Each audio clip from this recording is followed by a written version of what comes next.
Hello friend, मैं हूं शोएब और आज हम इस वीडियो में अपना जो पार्ट चल रहा था, सीज़न चल रहा था स्कीमेटिक का, उसे जारी रखेंगे। तो मैं स्कीमेटिक ओपन कर लेता हूं, जो कि मेरा 3521 का डायग्राम था वो। तो 3521 का डायग्राम मैंने ओपन कर लिया है और 3521 में हमने जो पढ़ा था वो DC टू DC के आसपास पढ़ा था। DC टू DC हमने नहीं पढ़ा था, वहाँ से हमारी स्टार्टिंग थी, जो कि समथिंग 35 नंबर पेज पे था। बिल्कुल 35 नंबर पे ही था, क्योंकि हमने कार्ड रीडर को पढ़ के स्किप किया था हमने। तो हमने बोला था कि हम step down load switch DC to DC का सर्किट पढ़ेंगे। तो ये डीसी टू डीसी का सर्किट है। डीसी टू डीसी कहने का मतलब कि वोल्टेज सेम स्विच वोल्टेज होता है। देख सकते हैं आप यहाँ पे क्या लिखे, 5 वोल्ट ऑलवेज से लेके 5 volt VS, 3 volt always, 3 volt PCH, 3 volt always, 3 volt VS, है ना। तो ये क्या बता रहा है, इसका मतलब है कि आपका सेम वोल्टेज रहेगा, बस उसके जो टाइमिंग है वो बदल जाएगी। 1.5 वोल्ट, 1.5 वोल्ट सस, ठीक है। मतलब वोल्टेज सेम रहेगा, टाइमिंग बदलने का मतलब ये है कि एक वोल्टेज पहले बनेगा और दूसरा वोल्टेज बाद में बनेगा। पहले बनने का मतलब ये है कि जो ये ऑलवेज है, ऑलवेज जहाँ जहाँ लिखा है उसका मतलब ये है कि आपने जैसे ही मदरबोर्ड में अडेप्टर लगा दिया वैसे ही वो वोल्टेज बन गया। लेकिन जहाँ VS लिखा हुआ है, VS का मतलब है कि आपका जो ये वोल्टेज है, ये वोल्टेज पावर बटन दबाने के बाद बनेगा, ठीक है। ये वोल्टेज आपका पावर बटन के बाद बनेगा। लेकिन आप यहाँ देख सकते हैं 1.5V, ये क्या है, ये रैम का वोल्टेज है और रैम का वोल्टेज पावर बटन के बाद ही बनता है। तो ये जो तीसरा लोड स्विच है, इसका इनपुट वोल्टेज भी पावर बटन के बाद आएगा और आउटपुट वोल्टेज भी पावर बटन के बाद आएगा, क्योंकि ये एक इनपुट आउटपुट का ही काम कर रहा है, एक स्विच का काम कर रहा है।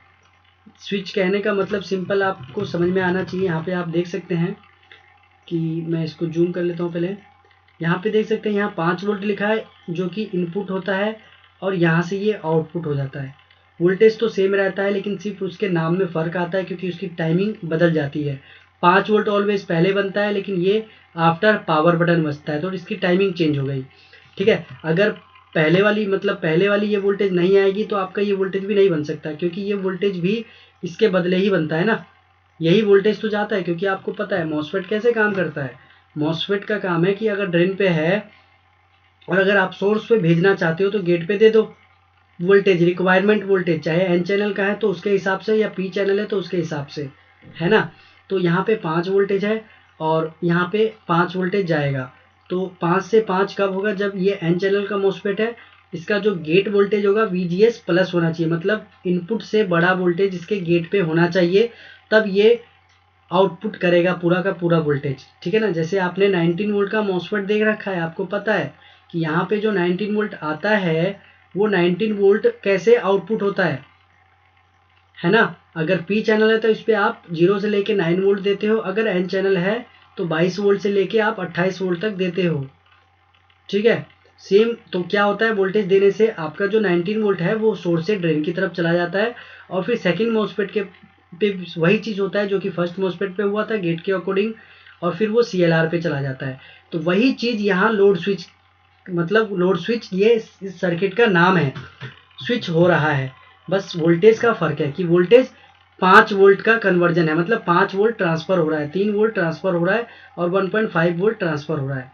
तो वोल्टेज इनपुट वोल्टेज के अकॉर्डिंग ही गेट पे वोल्टेज जाता है, ठीक है। तो इस पे गेट पे वोल्टेज मैं देखूंगा तो यहाँ पे जो वोल्टेज है वो है B प्लस बायस। B प्लस बायस का मतलब है ये किस वोल्टेज से रिलेटेड है। तो इसको पता करने के लिए क्या करना पड़ेगा, आपको इसको कॉपी करना पड़ेगा। जैसे मैंने इस पर कॉपी किया और यहाँ मैंने इसको पेस्ट किया एंड इसको मैंने नेक्स्ट किया और नेक्स्ट किया और यहाँ नेक्स्ट किया।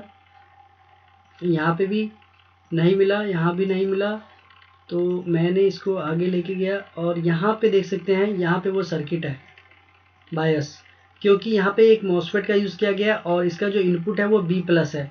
और B प्लस कहाँ से आता है आपको पता है, CLR से आता है, ठीक है।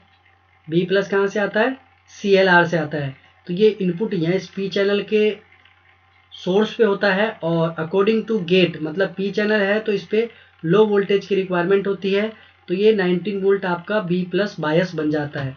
तो बी प्लस बायस जो डिनोट करता है वो 19 वोल्ट से डिनोट करता है। इसके गेट पे लो वोल्टेज कैसे आएगा, तो आप देख सकते हैं यहाँ पे 2 रजिस्टर का यूज़ किया गया है और इसके गेट पे एक वोल्टेज आएगा जब ये मॉसफेट ट्रिगर हो जाएगा, तो जिससे कि ये जो 2 सर्किट है रजिस्टर का, ये वोल्टेज डिवाइडर का काम करेगा और ये वी आउट वाला पॉइंट आपके गेट पे कनेक्ट हो जाएगा, जिससे ये लो होगा और ये 19 वोल्ट आपका ट्रांसफ़र हो जाएगा। ठीक है, तो ये छोटा सा सर्किट था इसका आपका, जो कि डीसी टू डीसी बनाता था। हम अपनी जगह पे चलेंगे फिर से एक बार कि हम जहाँ से आए थे। हाँ, तो हमारा ये वाला सर्किट था। ठीक है, तो यहाँ पे क्या है करना है आपको, ये समझ में आ गया डीसी टू डीसी कैसे सर्किट होता है। डीसी टू डीसी का सिर्फ मतलब यह है कि आपका इनपुट और आउटपुट का वोल्टेज सेम रहता है। इसको सेकेंडरी वोल्टेज भी कहते हैं, इसको कन्वर्जन वोल्टेज भी कहते हैं। आपको दिमाग में याद रखना है कि इसका जो वोल्टेज होता है वो इनपुट पे जितना वोल्टेज होता है आउटपुट पे भी उतना ही वोल्टेज होता है, उसे ही डीसी टू डीसी या लोड स्विच कहते हैं। ठीक है, तो आई होप आपको ये समझ में आ रहा होगा।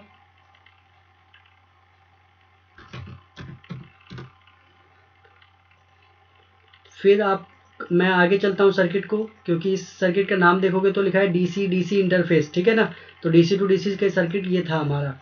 अगर हम आगे चलें तो यहाँ पे किस चीज़ के बारे में बात किया जा रहा है, USB 3.0। तो आपको पता होगा कि आपके जो लैपटॉप में होता है उसमें USB 2.0 और 3.0 आता है। एक 2.0 होता है, एक 3.0 होता है।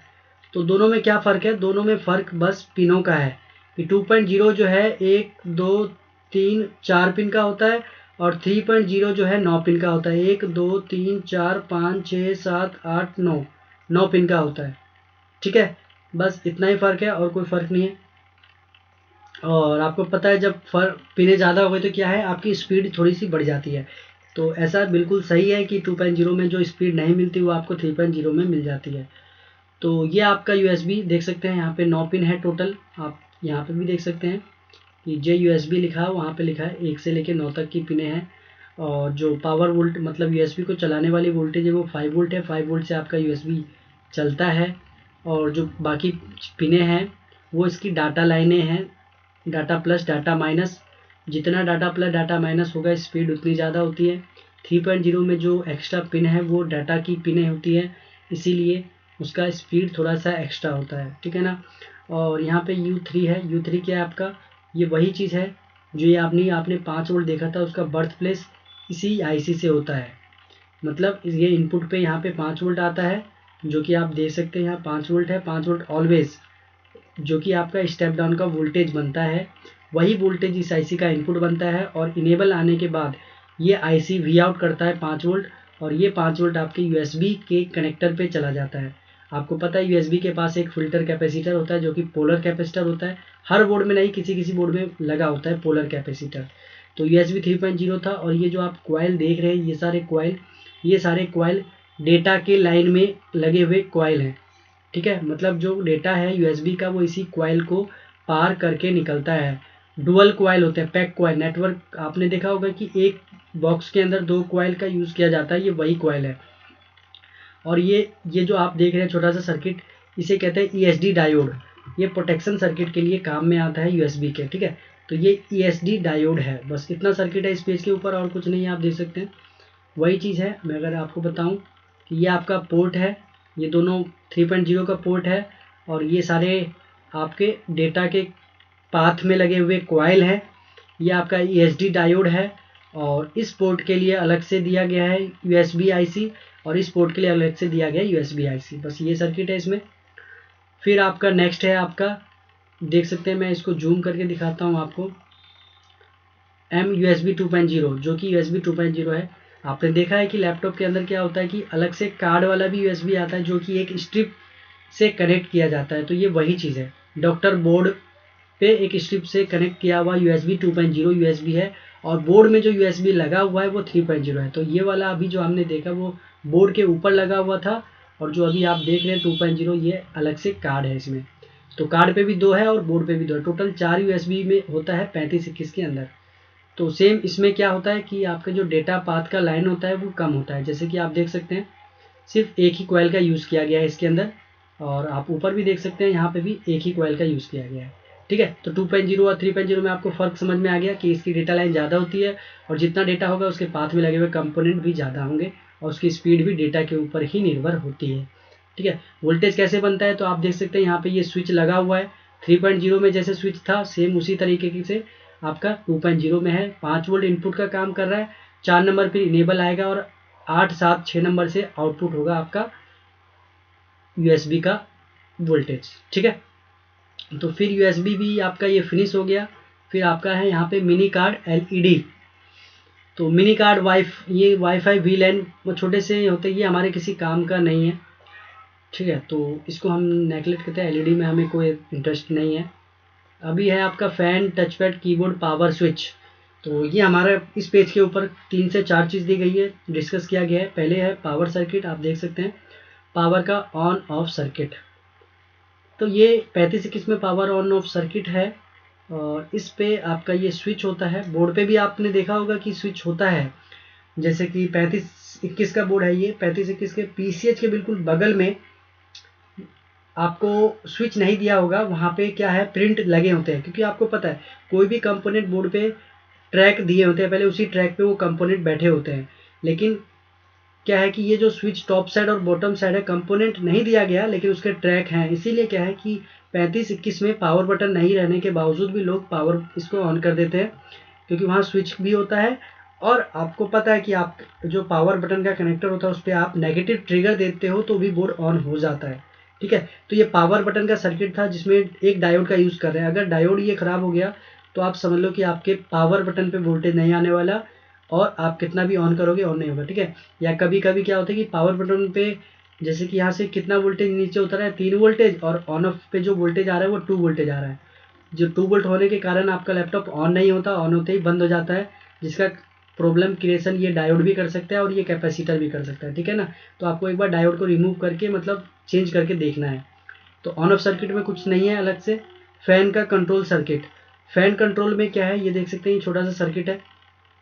फैन में आपका एक फैन का कनेक्टर है जो टोटल 4 पिन का होता है, 5 पिन का नहीं होता। एक पिन ग्राउंड है, और एक पिन पॉजिटिव है, और एक फैन की स्पीड कंट्रोल करने वाली PWM है। ठीक है, PWM पे भी 3VS है, और एक पे तो है ही आपका फैन का सप्लाई। फैन का सप्लाई कितना होता है तो फैन का सप्लाई आपका 5 वोल्ट होता है। देख सकते हैं ये इनपुट है, ये आपका इनपुट है, और यहाँ से ये आउटपुट होता है। और एक आपका वीसेट जो कि आपका कंट्रोल करता है आपका SIO, कि आपका जो फैन है वो किस स्पीड में घूमने वाला है, उसको कंट्रोल में रखा जाता है। और कंट्रोल जो करता है वो आपका SIO कंट्रोल करता है। ठीक है, तो कुछ नहीं है सर्किट में, फैन नहीं चल रहा है, फैन पे वोल्टेज नहीं है, तो आपको UE3 का ये IC देखना पड़ेगा कि इसके जो इनपुट वोल्टेज है वो प्रॉपर है या नहीं। ठीक है, और आपका यहाँ पे क्या था कीबोर्ड कनेक्टर, तो कीबोर्ड कनेक्टर में कुछ भी नहीं है एक्स्ट्रा, सारी की सारी पिनें आपकी SIO है यहाँ पे, और SIO के अंदर पूरा पिन आपका जा चुका है, क्योंकि आपको मैंने पार्ट 1 या पार्ट 2 में ही ब्लॉक डायग्राम में बता रखा कि जो कीबोर्ड कनेक्टर है पूरा कंट्रोल SIO करता है। बस इसमें आप देख सकते हैं देखने वाली चीज़ है कैप्स पावर, मतलब कैप्स लॉक की पावर, ये 5 वोल्ट है, और एक है आपका ये कैप्स LED। ठीक है, अगर कैप लॉक में कोई दिक्कत लाइट नहीं जलती है तो आप ये बस देख सकते हैं, इससे ज़्यादा आप कुछ नहीं कर सकते इसके अंदर। और टच पैड है आपका एक, ये आपका टच पैड है, और पावर बटन। तो ये आपका क्या है आपके बोर्ड में जो पावर बटन, पावर जैक है, पावर बटन कनेक्टर कह सकते हो आप, जिस कनेक्टर में आप अपना छोटा सा बटन स्विच का स्ट्रिप से लगाते हो, ये वो है। ठीक है, तो ये तो हमने ऊपर ही देख लिया अभी। और ये आपका टच पैड है। तो टच पैड में क्या चीज़ होता है कि पिन नंबर 1 पे आपका 3 वोल्टेज, मतलब 5 भी और 3 दोनों वोल्टेज होता है टच पैड पे। पर्टिकुलर इस बोर्ड पे 3 वोल्ट VS दिया गया है। और उसके बाद टच पैड का डेटा क्लॉक है, और SM डेटा SM क्लॉक है। ठीक है, तो इसमें दोनों टच पैड का डेटा क्लॉक और टच पैड का SM क्लॉक SM डेटा है। तो ये डेटा क्लॉक पे ही पूरा टच पैड चलता है, क्योंकि आप जो आपने देखो सिंटैप्टिक्स करके आता है, मेरे को इंग्लिश वो पता नहीं क्या होता है, सिंटैप्टिक्स होता है जो। तो टच पैड में एक्चुअल में होता क्या है, पूरा सेंसर होता है, पूरा का पूरा सेंसर होता है टच पैड में। तभी आपकी जो फिंगर्स इधर से उधर करते हो तो आपका कर्सर इधर से उधर होता है, ठीक है ना। आप क्लिक करते हो तो वो भी काम करता है। तो ओवरऑल पूरा आपका टच पैड में सेंसर लगा होता है, उस सेंसर को चलाने के लिए डेटा क्लॉक SM क्लॉक का जरूरत होता है। तो ये आपका छोटा सा सर्किट था। तो क्योंकि इससे नीचे मैं देख रहा हूँ तो SIO आ रहा है, और SIO के बारे में हम बात करेंगे पार्ट अलग सीरीज़ के अंदर, अलग पार्ट में। तो इस वीडियो को हम यहीं तक रखते हैं, फिर हम नेक्स्ट वीडियो में SIO से स्टार्ट करेंगे, ठीक है। तो आई होप आपको ये वीडियो अच्छी लगी होगी। अगर अच्छी लगी तो लाइक करें, कमेंट करें एंड चैनल को सब्सक्राइब करें। और अगर आपको कुछ समझ में नहीं आया तो आप मुझे कमेंट कर सकते हैं। आई होप मैं आपकी प्रॉब्लम को सोल्व ज़रूर करूँगा, ठीक है। और अगर आप मुझसे कांटेक्ट करना चाहते हैं तो मेरा नंबर है 9718610268, ठीक है। मैं दोबारा बोल देता हूँ, 9718610268, 9718610268, ठीक है। तो थैंक यू फॉर वॉचिंग, फिर मिलेंगे नेक्स्ट वीडियो में। Bye bye.